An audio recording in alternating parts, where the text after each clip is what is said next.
Emotional story, एक फौजी की कहानी, दिलों को छू लेने वाली। वह फौजी जिसका नाम रोहित था, रोहित के साथ विवाह कर ससुराल आई थी।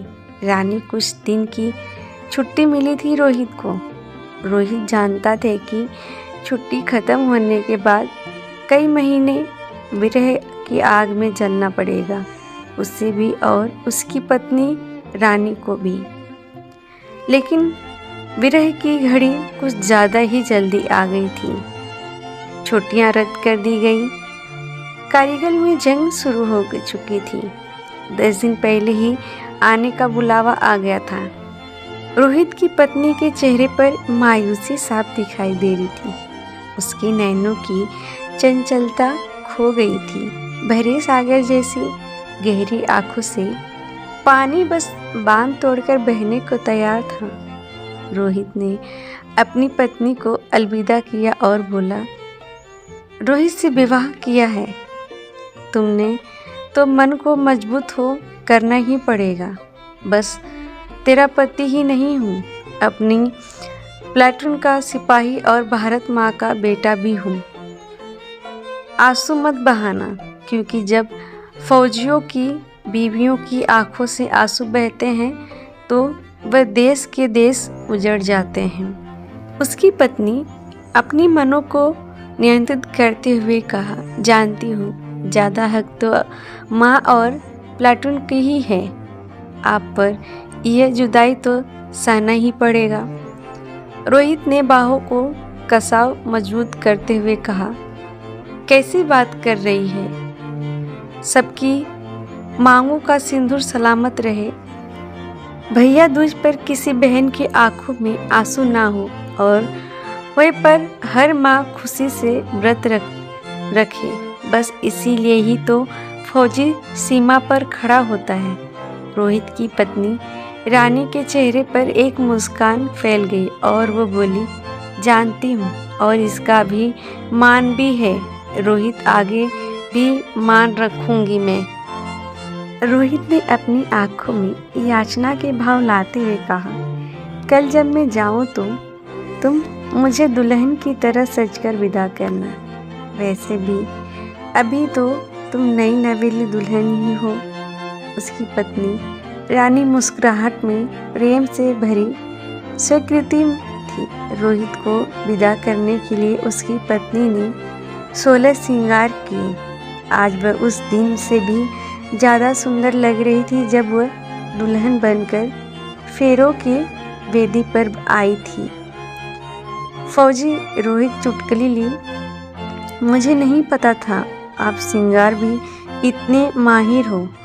आज आपको देखकर लग रहा है कि आपसे सुंदर कुछ भी नहीं है। रोहित की पत्नी रानी ने भी चुटकुली ली, कहीं फौजी का मन तो नहीं डोल रहा है, अपनी प्लाटनी से दगा करने की तो नहीं सोच रहा है। रोहित, नहीं, मेरा मन ऐसा बिल्कुल नहीं है और मैं अपने भारत से दगा तो बिल्कुल नहीं करूँगा। रोहित की पत्नी रानी ने कहा, एक बार जीत कर तो आ जाओ। अपने रोहित का स्वागत आज से भी ज़्यादा सुंदर श्रृंगार करके आना। आपकी पत्नी ऐसा श्रृंगार करेगी तभी देखने जैसा किसी ने कभी नहीं देखा होगा ऐसा।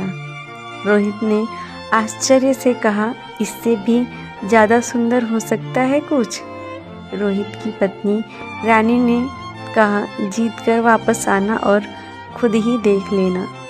फौजी ने प्रेम से परिपूर्ण मुस्कान से उत्तर दिया, लेकिन कुछ नहीं बोला और मुड़कर चल दिया।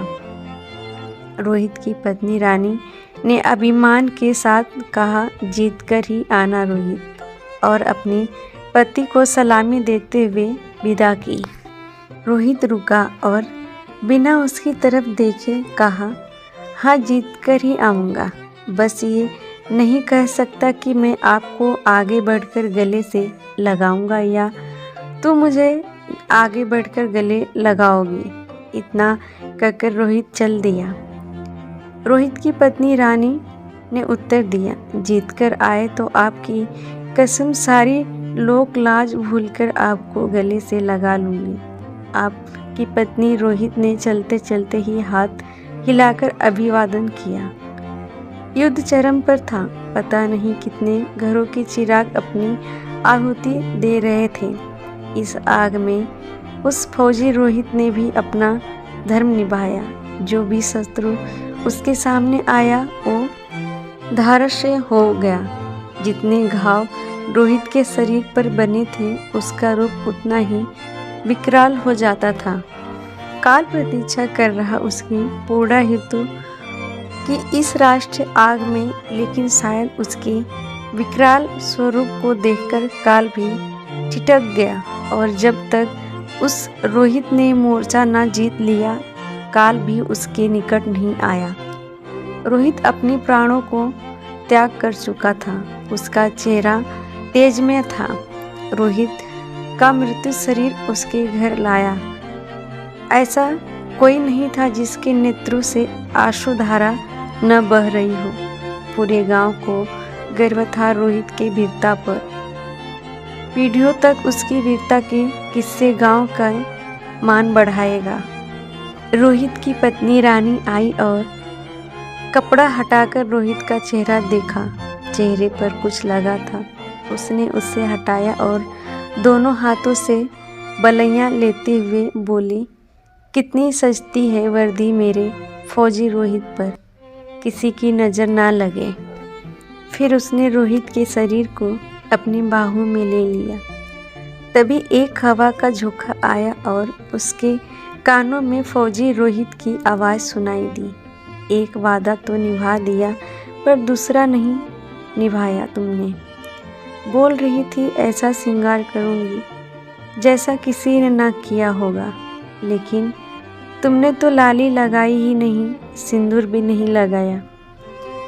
रोहित की पत्नी रानी ने तुनक कर उत्तर दिया, जा नहीं करती श्रृंगार।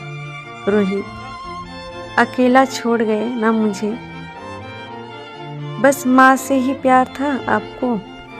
फिर उसने रोहित के चेहरे को अपने हाथों में लेकर कहा, आपकी वीरता के मान का ऐसा श्रृंगार चढ़ा है रोहित की अब किसी श्रृंगार की जरूरत ही नहीं है। अपना खून बहाया तो मैंने अपना सिंदूर वार दिया है। भारत माँ की चरणों में आपसे एक रत्ती भी कम नहीं हूँ।